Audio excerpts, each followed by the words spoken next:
Bonjour. La béatification et la canonisation des saints, ce n'est pas n'importe quoi. Quand le Seigneur, par des miracles, montre qu'il veut que telle personne nous soit donnée comme modèle, eh bien, c'est parce que, d'une manière ou d'une autre, de manière concrète, donc tout à fait adaptée à notre sensibilité, ils illustrent un passage de l'Écriture, une manière dont nous devons nous comporter. Eh bien, je crois que pour le bienheureux frère Honorat de Biala, c'est ce passage-là de l'Écriture qui est illustré. Lorsque le Seigneur avait dit en Matthieu 10, 16 « Voici que je vous envoie comme des brebis au milieu des loups, montrez-vous donc prudents comme des serpents et candides comme des colombes. » C'est très exactement cela. Je vais montrer que dans une situation particulière, au milieu du 19e siècle, au début du 20e siècle, lorsque la Russie tsariste voulait supprimer le catholicisme en Pologne, voulait s'emparer de la Pologne complètement pour en faire une sorte de colonie, eh bien, il fut extraordinairement intelligent, déterminé, rusé, de manière à donner à la Pologne sa racine patriotique et sa racine catholique. Évidemment, si le pape Saint Jean-Paul II n'avait pas été élu, sans doute que ce modèle-là, providentiellement, n'aurait pas été donné à l'Église, quoique le procès en béatification avait commencé avant. Mais lui, il se souvenait qu'il devait son amour pour sa patrie, la Pologne, et son amour pour la Vierge Marie, il le devait à quelqu'un comme Honorat de Biala. C'est son nom de capucin, parce que son nom de baptême, c'est Florentin Vaclav Kozminski. Il est né le 16 octobre 1829 dans la ville de Biala. Pourquoi lui donne-t-on le nom de Honorat de Biala? Parce que c'est la coutume chez les Capucins, donc un ordre réformé de Saint François d'Assise, réformé au XVIe siècle, de perdre non seulement son prénom en choisissant un patron parmi les saints, et là c'est Saint Honorat, c'est un moine du début de l'Antiquité. Et puis on change aussi de nom de famille, on prend souvent le nom de famille du village d'où on est issu. Et donc il est né à Biala, et voilà où ça se situe en Pologne, qui à l'époque était en partie annexée par la Russie tsariste.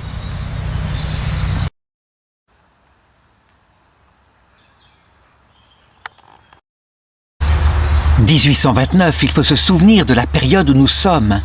Nous ne sommes plus à la période où le catholicisme en Pologne était parfaitement admis, où aucun n'aurait pensé à le mettre en cause.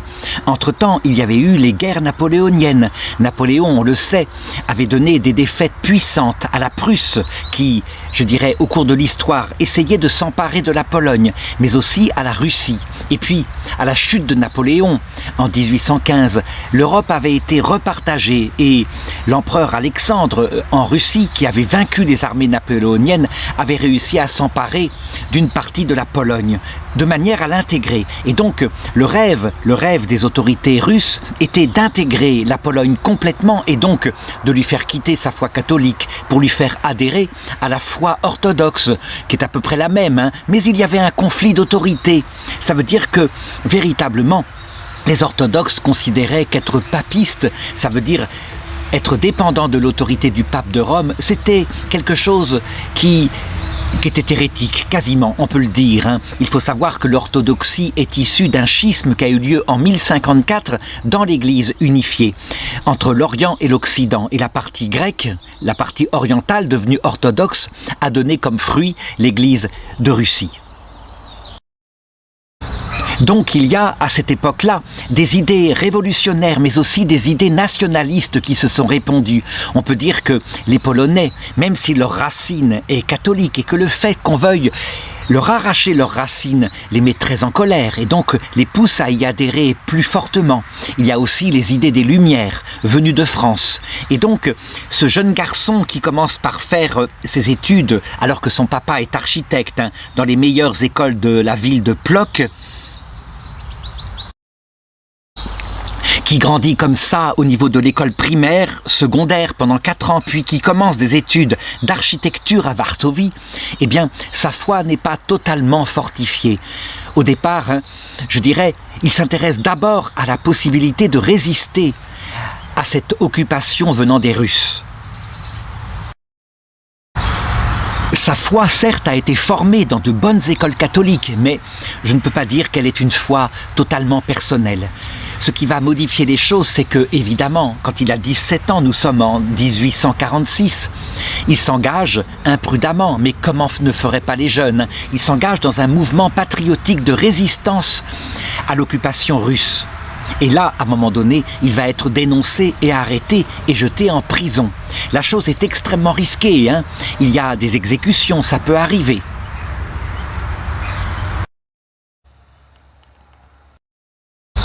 Il est probable cependant que la police tsariste, parce qu'elle considère le fait qu'il est très jeune, il a 17 ans, je l'ai dit, hein, eh bien, veut simplement donner une leçon à Florentin, n'a pas dans l'idée de l'exécuter. Elle le sait, de telles injustices provoqueraient encore plus de résistance. N'empêche qu'il va vivre enfermé dans une crainte permanente qu'on vienne le chercher pour le passer dans un peloton d'exécution.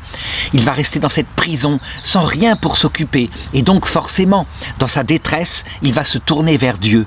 Et puis, les conditions de la prison sont extrêmement difficiles, la nourriture très peu fréquente, il y a beaucoup d'épidémies, il y a des excréments partout, et donc il va contracter une maladie terrible qui va le laisser en ruine, qui s'appelle le typhus. Elle est provoquée par des puces et des poux qui peuvent se développer dans des lieux où il n'y a pas d'hygiène. Tout cela va le mettre au bord de la mort et véritablement, on peut le dire à ce moment-là, il se tourne vers la Sainte Vierge, qu'on lui a appris à aimer tout de même et qu'il avait tellement abandonné pour se tourner vers des idées politiques. Il se tourne vers elle pour lui demander de le protéger. Mystérieusement, sans qu'il sache pourquoi, le 27 mars 1847, donc après quelques mois d'enfermement, il est libéré par la police tsariste, il est remis dans la rue comme cela, sans une seule explication, sans avoir été exécuté. Cette aventure l'a profondément bouleversé, l'a mis devant les choses essentielles. Comment pourrait-il en être autrement devant la fragilité de sa vie? Et donc, à partir de ce moment-là, et plein de reconnaissance pour la Sainte Vierge, il en est persuadé. C'est Notre-Dame de Czestochowa, la Vierge de Pologne, qui l'a sauvé, dont ensuite il répandra le culte dans toute la Pologne. Hein. C'est une Vierge dont voici le portrait. Elle est marquée sur la joue par un coup de sabre qui fut donné par un officier tsariste vers cette époque-là.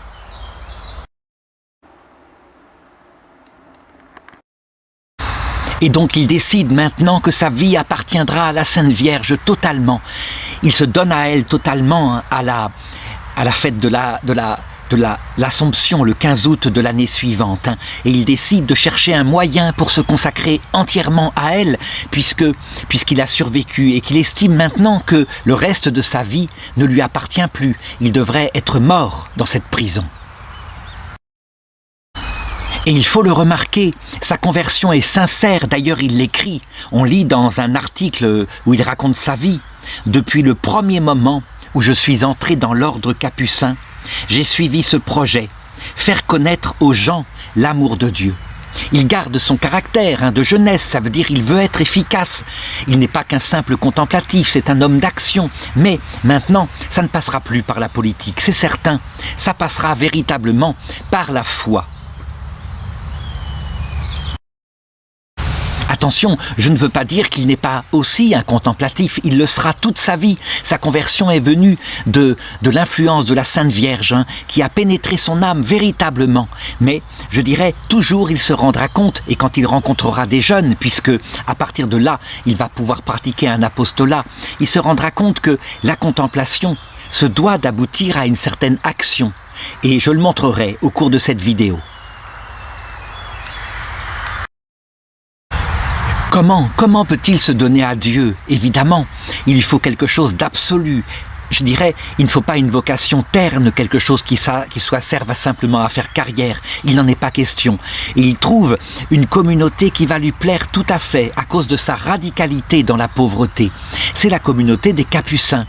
Évidemment, quitter tout pour rejoindre les Capucins, ce n'est pas si facile. Sa mère est malade et elle a besoin de lui, manifestement. Et donc, il est pris entre un dilemme dans son cœur, entre rester auprès de sa mère, s'occuper d'elle, ou alors entrer dès maintenant, commencer un noviciat auprès des Capucins.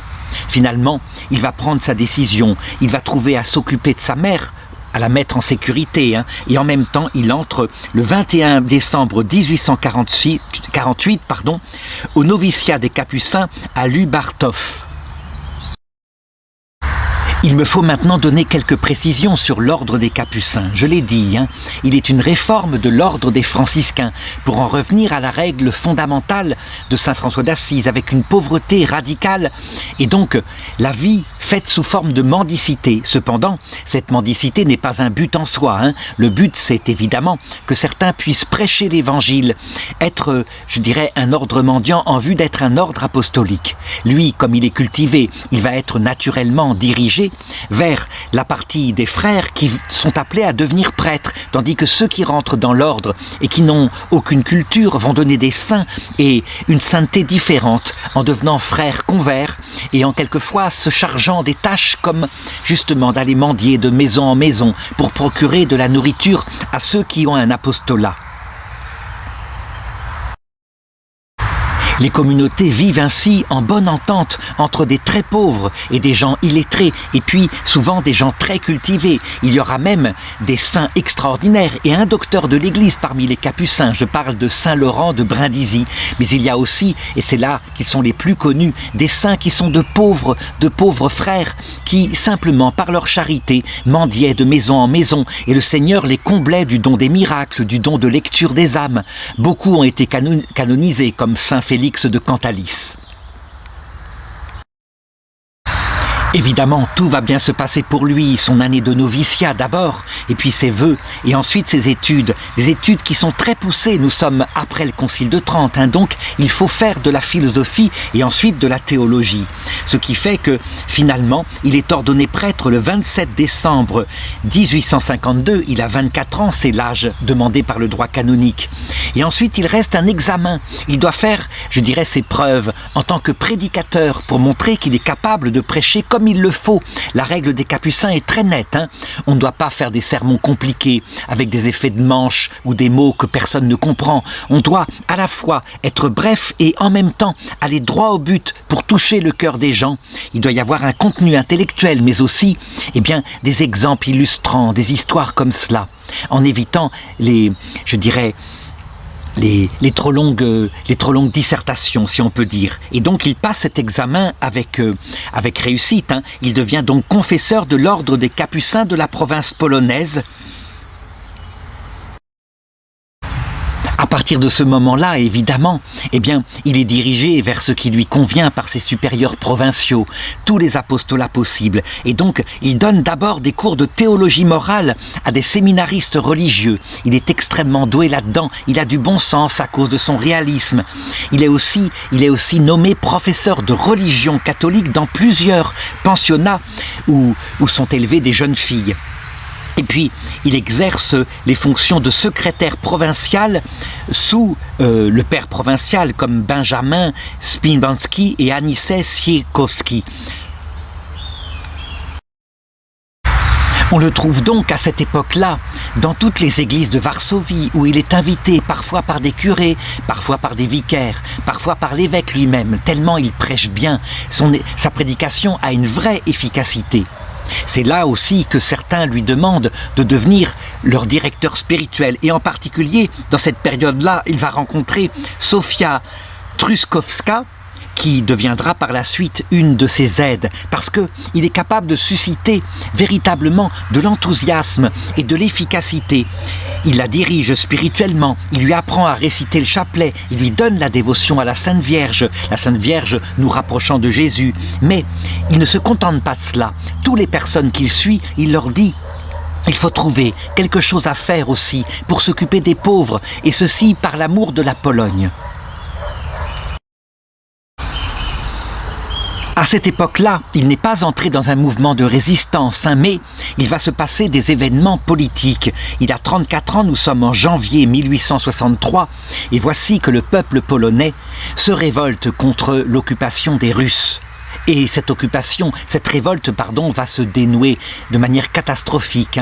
Les Russes mettent leur chape de plomb encore plus fortement sur la Pologne et décident de prendre les moyens pour arracher l'âme de la Pologne. L'âme de la Pologne, on le sait, c'est ce qui se passera d'ailleurs, presque 100 ans plus tard, sous Adolf Hitler, l'occupation nazie. L'âme de la Pologne, ce sont les prêtres, c'est bien évident, ce sont aussi les religieux. Évidemment, nous ne sommes pas avec les tsars au temps des nazis. Il n'est pas question pour eux d'exterminer les prêtres, comme le feront les nazis, par exemple, avec le père Maximilien Kolbe, Saint Maximilien Kolbe, qui lui aussi était capucin et qui fut exterminé à Auschwitz, qui mourut dans les années 41-42. Non, à cette époque-là, c'est plutôt par un moyen administratif que la Russie essaye de se débarrasser de l'âme des Polonais. Et comment cela se fait-il ? Eh bien, simplement en attaquant et en faisant des ennuis aux ordres religieux, de telle façon que, on peut dire carrément, à cause des tracas administratifs, ils sont amenés à la disparition. Voilà quelle est la technique utilisée. D'abord, les congrégations religieuses sont interdites, donc il n'y a pas le droit comme ça qu'elles se réunissent. L'acceptation des novices aussi. On ne peut pas recevoir de jeunes religieux et les former dans la congrégation. Le port de l'habit religieux est interdit absolument. Ce qui fait que, manifestement, quand on veut rentrer dans une communauté religieuse à cette période-là, la seule solution, c'est de s'expatrier, d'aller dans d'autres pays, de se former ainsi. Mais il y a là quelque chose qui paraît extrêmement dangereux aux frères Honorat, parce qu'on est en train de vider la Pologne de ces ordres religieux qui soutiennent et portent la foi du peuple, non seulement dans la patrie polonaise, mais aussi en Jésus-Christ.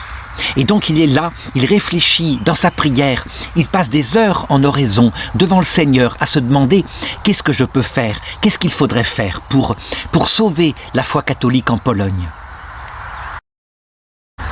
Il va beaucoup méditer sur cette phrase de l'Évangile dont j'ai parlé tout à l'heure, Matthieu 10, 16. « Montrez-vous prudents comme des serpents et candides comme des colombes. » Ça veut dire que le but, c'est l'amour de Dieu. Ce n'est pas non plus de la haine contre les Russes. Eux aussi sont des enfants de Dieu et il faudra qu'ils entrent au paradis. Mais il faut être capable, face à des ruses administratives, d'être plus rusé et de contourner. Et c'est là qu'il va avoir une idée. Pourquoi ne pas fonder, dans tous les domaines où il y aura besoin, des congrégations religieuses secrètes, invisibles, donc qui ne porteront pas l'habit, qui auront une règle, qui se fixeront sur la règle des tertiaires franciscains. C'est quelque chose de très souple qui peut être adapté de manière véritablement à chaque groupement. Et alors, véritablement, en fonction des besoins, on fondera alors diverses communautés dans tous les sens, dans tous les axes, et les autorités russes ne s'en rendront pas compte.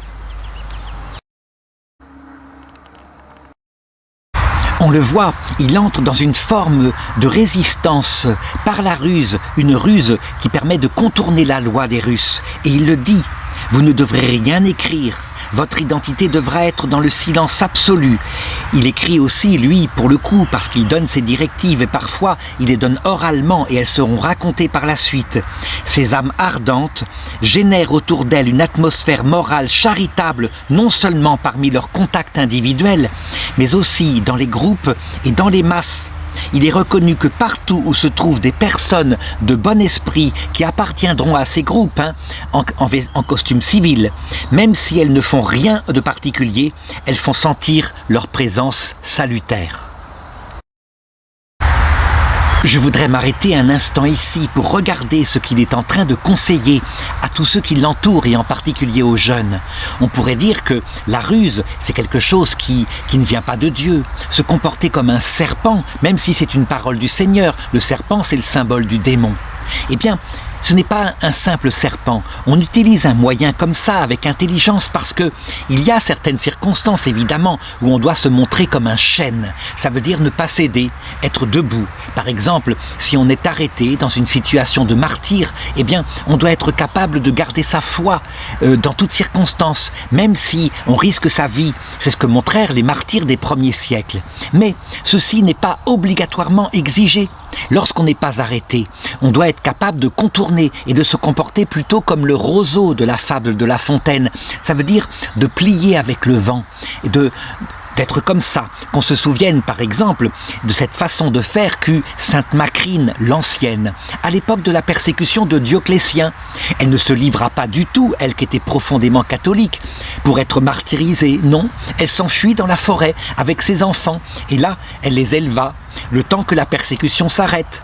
Et c'est ainsi que, de son intelligence, sortirent de nombreux saints, Sainte Macrine la Jeune, mais aussi quelques docteurs de l'Église, connus au IVe siècle, qui ont été le fondement de toute l'Église universelle, puisqu'à cette époque-là, l'Église était unifiée complètement.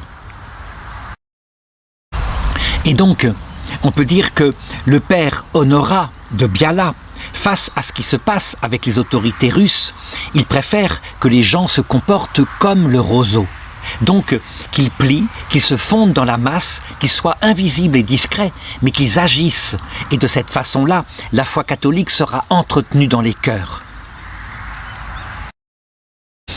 Lorsqu'il parle à ces jeunes qui sont autour de lui, qui sont enthousiasmés par son projet, eh bien, il prend l'exemple de la famille de Nazareth en disant « Vous voyez bien, est-ce que Joseph aurait dû, face à Hérode, proclamer qu'il n'avait pas le droit de persécuter comme cela et se lever et bruyamment résister? Non, il préféra filer vers l'Égypte. Et là, il se cacha le temps que l'enfant grandisse. Et c'est ainsi que l'Esprit Saint sauva l'enfant de la persécution violente d'Hérode.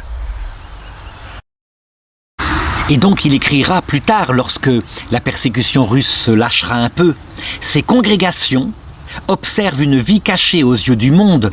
Ce mode de vie religieuse n'est pas seulement suggéré par des motifs de prudence et par la nécessité, mais par l'engagement à imiter la vie cachée de la Vierge Marie. Cette forme de vie n'est pas soumise aux événements des circonstances sociales et politiques extérieures. Chacun l'a choisie parce qu'elle est désirable en soi, parce qu'elle permet une plus grande gloire de Dieu. »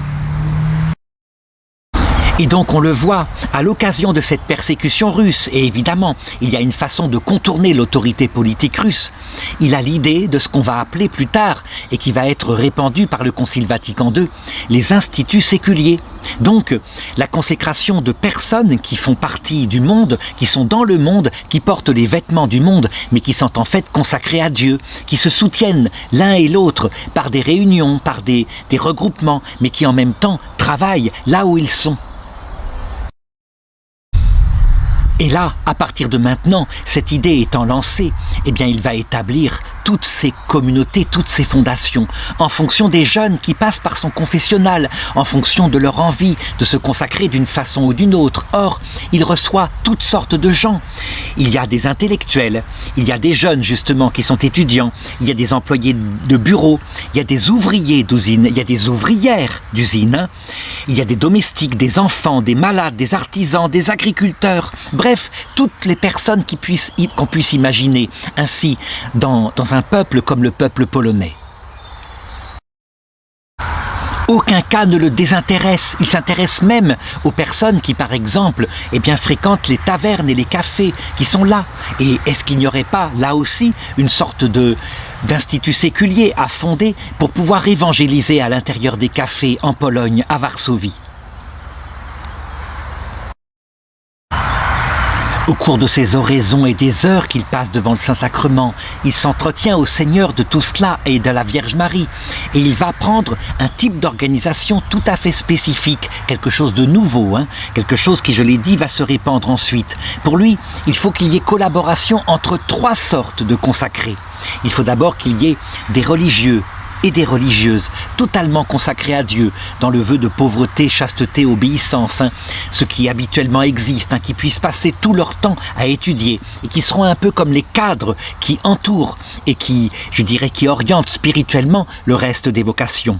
Il y a, je dirais, des tertiaires engagés qui sont plutôt, par exemple, chargés des tâches matérielles quand il le faut, veiller à ce que matériellement cette œuvre-là ne manque de rien. Et puis, ce qui lui paraît essentiel et principal, ce sont ceux qui sont engagés comme des religieux, qui restent dans le monde, qui restent à vivre en vêtements civils dans leur propre famille, qui restent à travailler dans leur propre usine et qui sont des véritables religieux avec une règle particulière, selon la forme que j'ai indiquée, hein, une forme prise chez les Capucins. Et de cette manière-là, là où ils sont, ils évangélisent. Ils ont une sorte de règle de vie qui leur est donnée, une règle tout à fait adaptée à leur vie. Et cette règle-là leur permet d'être témoins, d'être véritablement comme je dirais, le levain dans la pâte du monde. En ce qui le concerne, lui, il peut être l'âme de tout cela parce que entre 1859 et 1862, donc entre ses 30 et ses 33 ans, eh bien, il est tout simplement élu par ses frères gardiens de son monastère, ce qui fait que, évidemment, lorsqu'il a terminé ses tâches administratives, l'organisation de la vie commune, il peut sortir le soir, passer de maison en maison, organiser tout ce qu'il va faire. Et donc, il va créer, dans les périodes, par exemple, entre 1872 et 1898, donc entre ses 43 et ses 70 ans, 26 ordres religieux secrets. 26 communautés. C'est absolument incroyable, le nombre qu'il crée, mais tout simplement parce que à chaque fois que se présente une personne particulière qui travaille dans un lieu nouveau, ou alors une idée nouvelle qui pourrait être utilisée, eh bien il crée un ordre particulier ordonné à cette finalité. Donc, je voudrais donner quelques-uns de ces ordres, et surtout en regardant bien les noms qu'ils portent, parce que il est comme le sarment planté sur le cep de vigne qu'est le Christ. Il ne l'a pas oublié.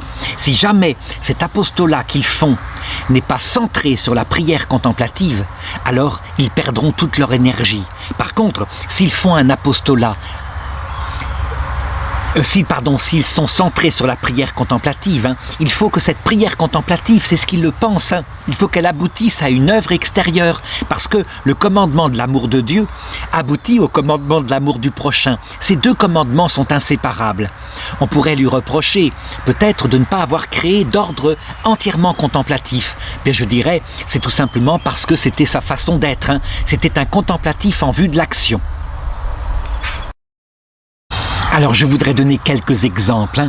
Il faut remarquer que parmi ces instituts séculiers qui sont parfois de vraies congrégations religieuses de droit pontifical, elles sont devenues telles, eh bien la plupart survivent encore. Il en a fondé 26, il en survit actuellement encore 17. Le premier qu'il va fonder, c'est alors qu'il a l'âge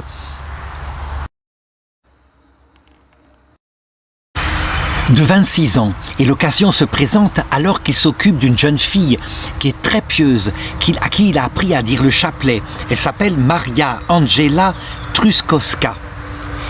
Elle veut se consacrer à Dieu dans la prière et dans la vie contemplative, c'est plutôt son orientation. Et il la convainc de garder son orientation contemplative et de se consacrer à une œuvre particulière qui l'intéresse. Ce sont les enfants abandonnés. Dans les rues de Varsovie, il y a énormément d'orphelins dont personne ne s'occupe.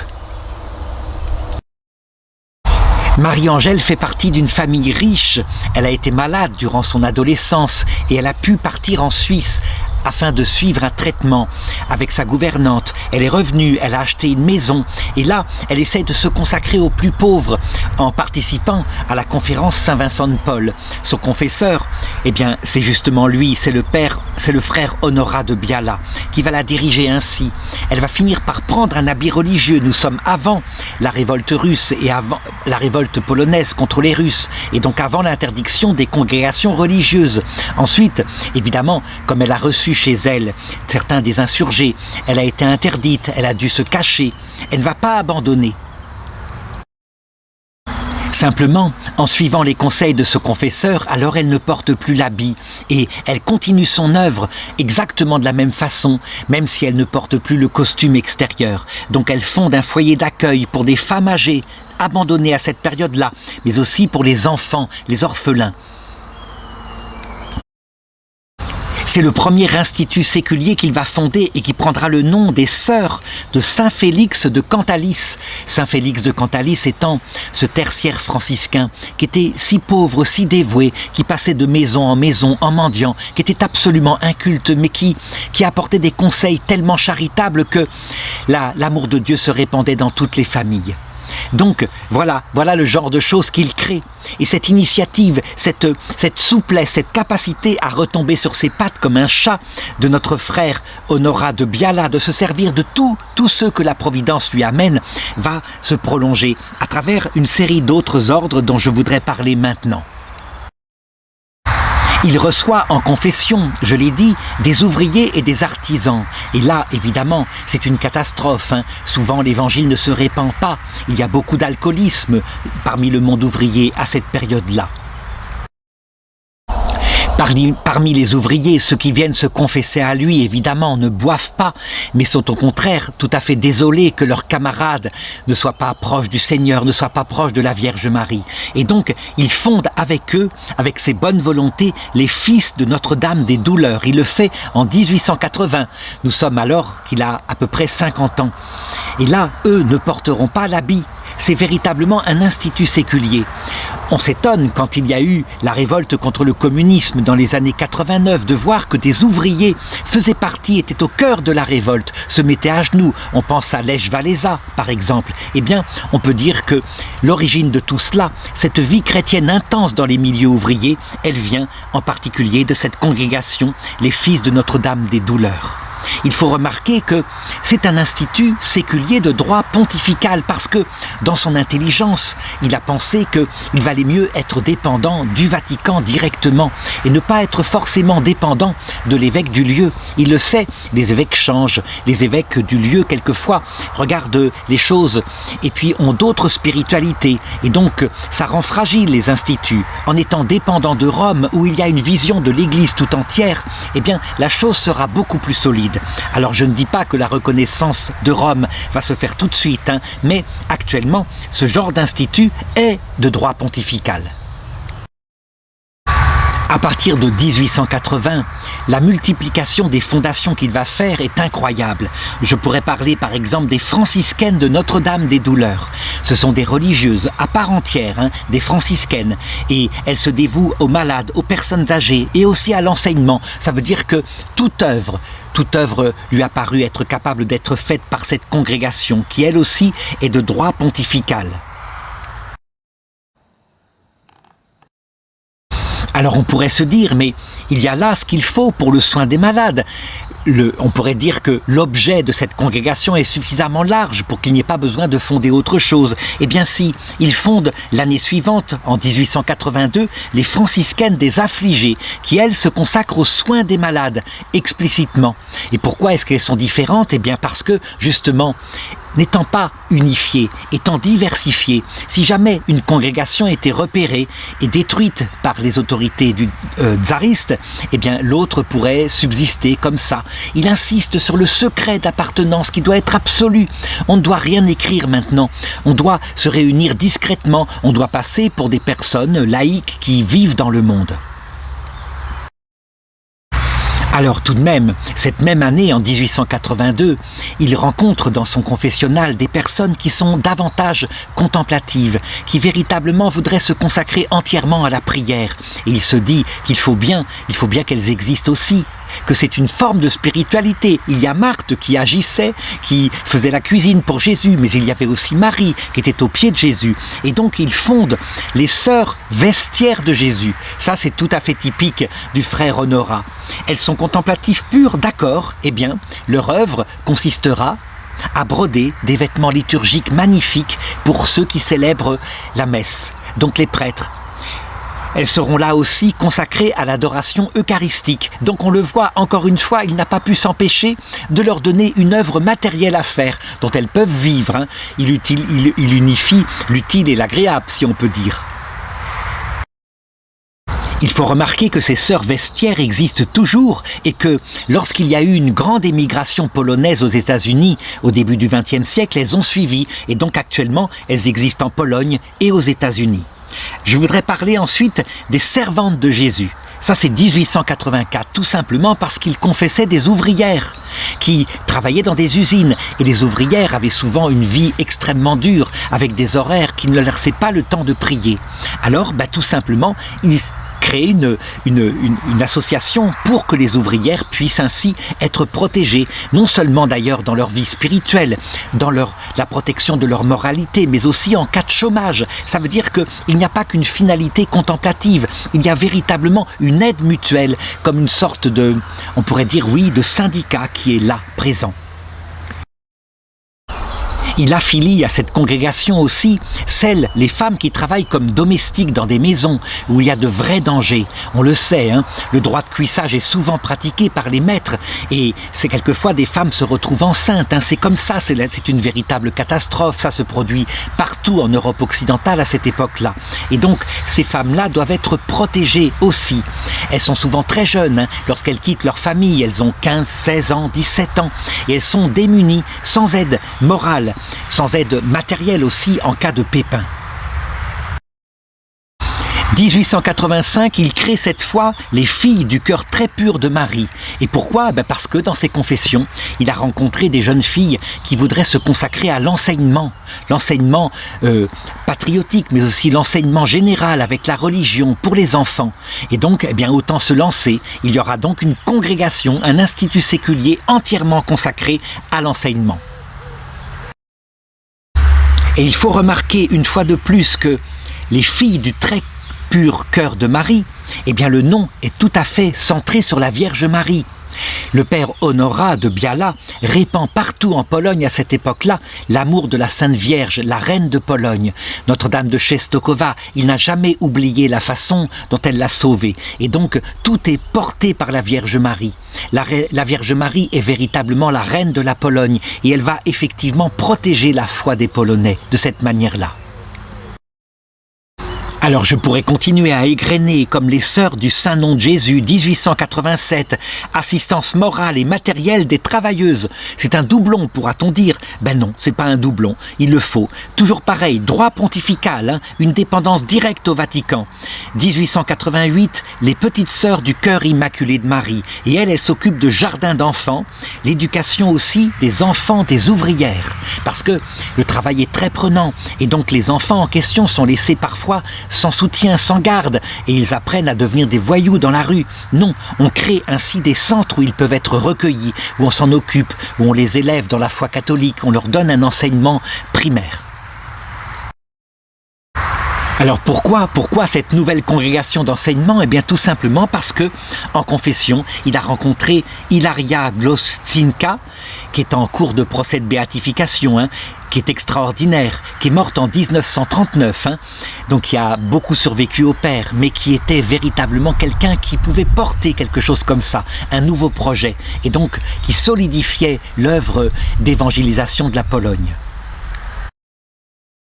Je dois m'arrêter maintenant un instant sur une congrégation qu'il va fonder en 1888. On le sait, à cette période-là, par une photographie, on a découvert que le linceul de Turin n'était pas un simple linge de 4 mètres de long, était quelque chose de plus. Il y avait véritablement un portrait de Jésus, sans doute dans l'éclair de la résurrection. Ça l'a bouleversé. Voici une image de ce visage de Jésus, sans doute alors qu'il est encore mort, mais qu'il est en train de ressusciter.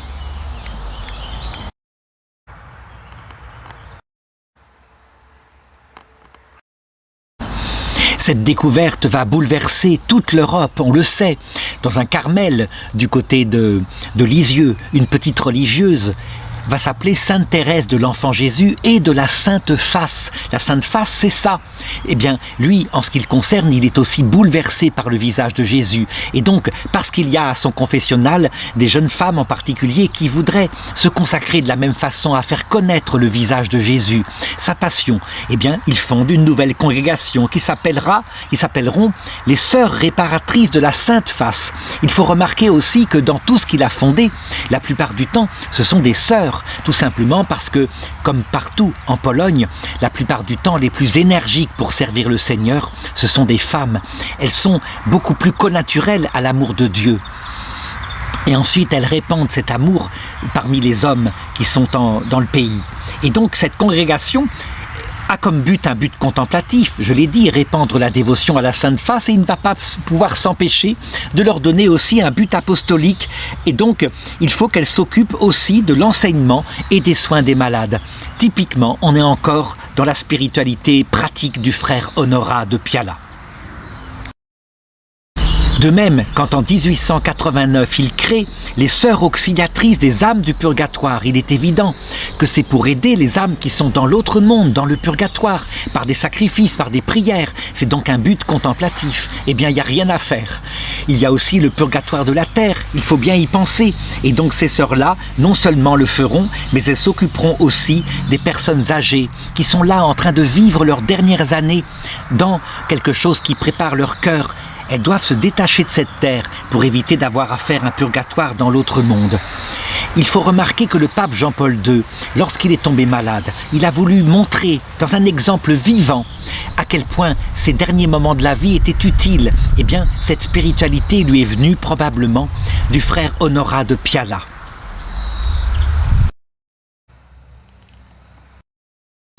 Lorsque Jean-Paul II apparut sur le balcon du Vatican, il avait déjà eu sa trachéotomie à cause de la maladie de Parkinson qui l'atteignait.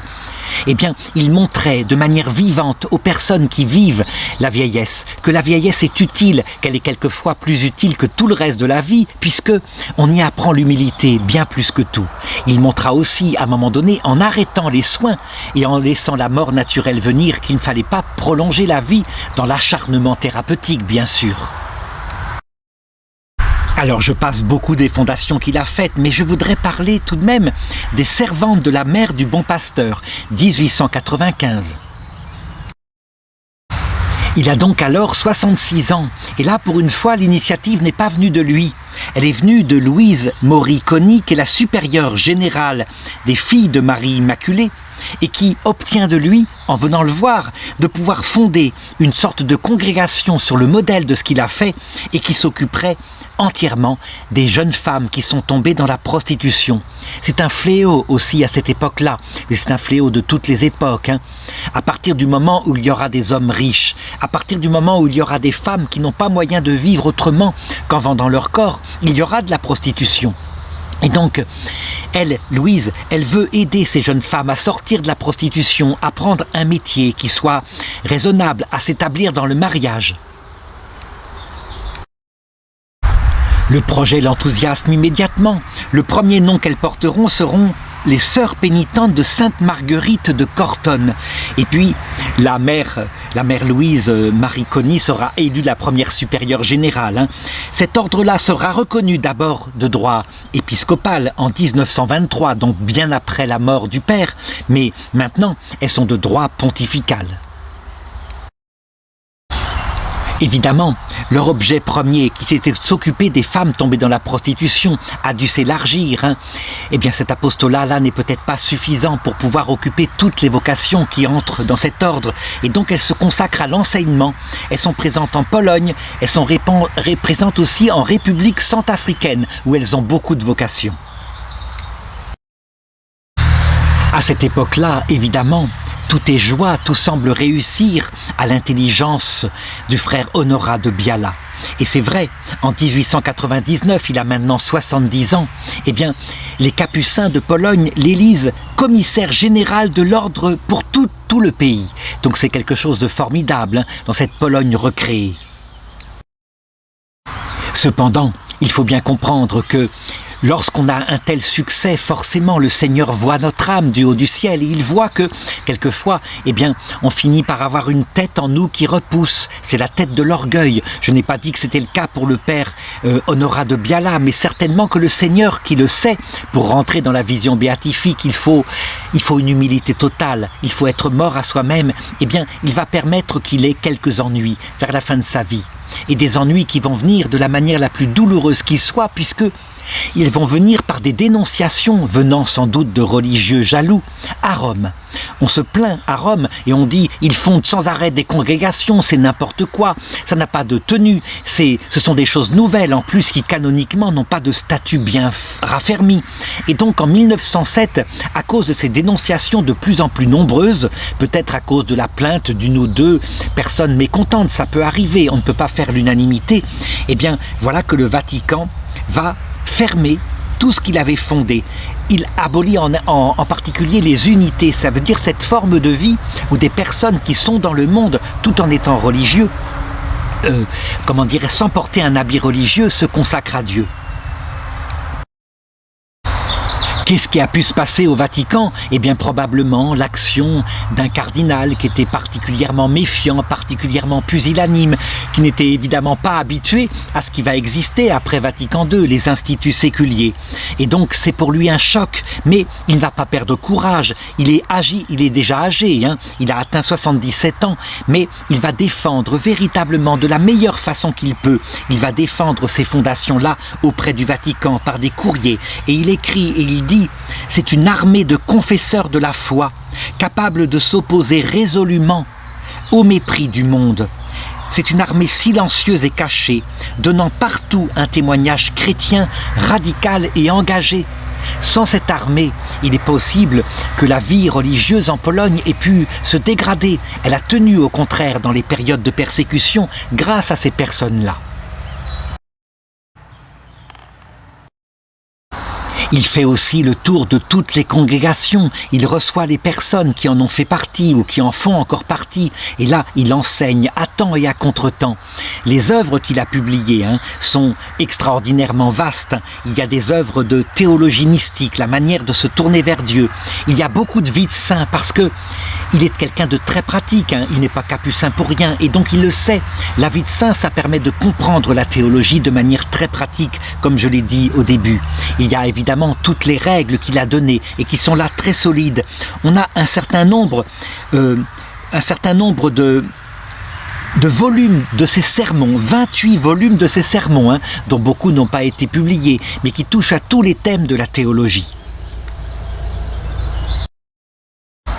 On a en particulier de lui toute une collection de lettres, des échanges de courriers qu'il a eus avec des condamnés à mort célèbres, comme par exemple Ludwik Jaruzelski, qui fut l'assassin du professeur Konstanski.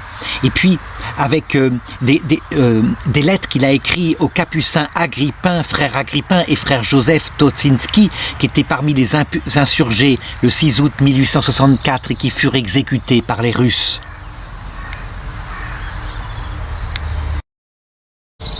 Cette épreuve de l'annulation d'une partie de l'œuvre qu'il avait créée va beaucoup le marquer et beaucoup aussi le détacher de ce monde.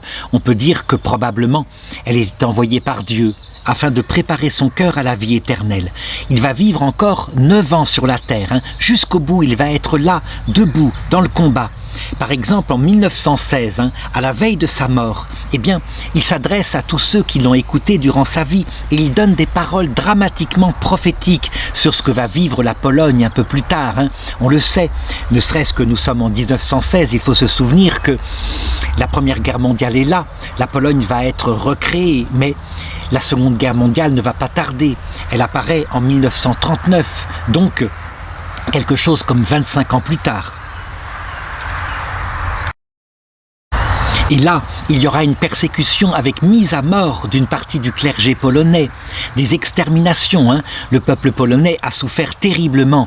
Il y a eu 6 millions de juifs polonais de tués, mais il y a eu aussi, peut-être pas 6 millions, disons en tout, il y a eu 6 millions de juifs qui ont été tués, mais il y a eu plusieurs millions de juifs polonais, sans compter plusieurs millions de catholiques polonais. Et il le dit avec une grande détresse.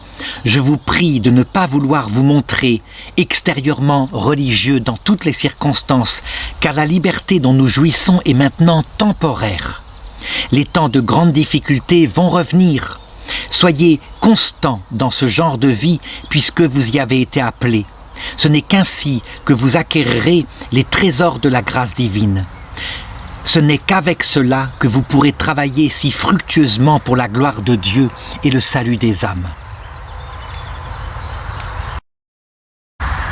Ce testament est véritablement fondamental. Si on veut comprendre nos frères catholiques polonais, il faut saisir ainsi la manière dont ce père de la Pologne, quelque chose comme cela, avec Saint Jean-Paul II, qui est un autre père de la Pologne, eh bien, il a véritablement permis à la Pologne d'affronter les événements terribles qui sont arrivés dans cette période-là. Quant à lui, le père Honorat de Biała, eh bien, il est préparé par Dieu. À partir de 1905, il ne peut presque plus prêcher. Et en plus, il ne peut plus non plus confesser. Il est de plus en plus sourd. Donc, le Seigneur véritablement le prépare à la vie éternelle en le détachant de toutes ses activités. Et c'est dans cette période-là que, loin de s'arrêter, alors puisqu'il ne peut plus entendre ni parler aussi fort qu'avant, eh bien il va se mettre à écrire. Tout simplement, rien ne pourra l'arrêter. Et donc si le père Honorat a dû faire un peu de purgatoire, il l'a forcément fait de l'autre côté de cette vie pour être tout à fait humble, tout à fait mort à soi-même, parce que nul ne peut voir Dieu sans être comme cela. C'est une chose que Dieu avait donnée à Moïse. Personne ne peut me voir sans mourir à soi-même.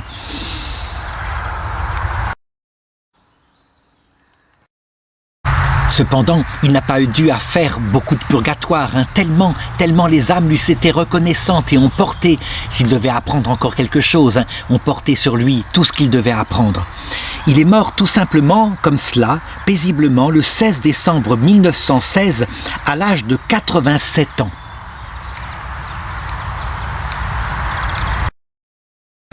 Le peuple polonais lui était reconnaissant, tout le monde savait qu'il était un saint. Il était aussi d'une telle persévérance, d'un tel héroïsme, debout jusqu'au bout, malgré tous les malheurs qui lui arrivaient. Et donc, obligatoirement, d'abord il fut enterré dans la crypte du couvent de Nowe Miasto, et puis son corps a été déplacé, transféré dans l'église au-dessus de la crypte le 10 décembre 1975. C'est pour moi un modèle, véritablement. Dans les épreuves, ne jamais céder, mais pas forcément se comporter comme un chêne face à la résistance du vent qui pourra abattre le chêne, parfois être capable de plier, comme lui l'avait fait toute sa vie. Mais il faut le reconnaître, lorsqu'il pliait, c'était toujours pour rester fidèle au Seigneur, quoi qu'il arrive.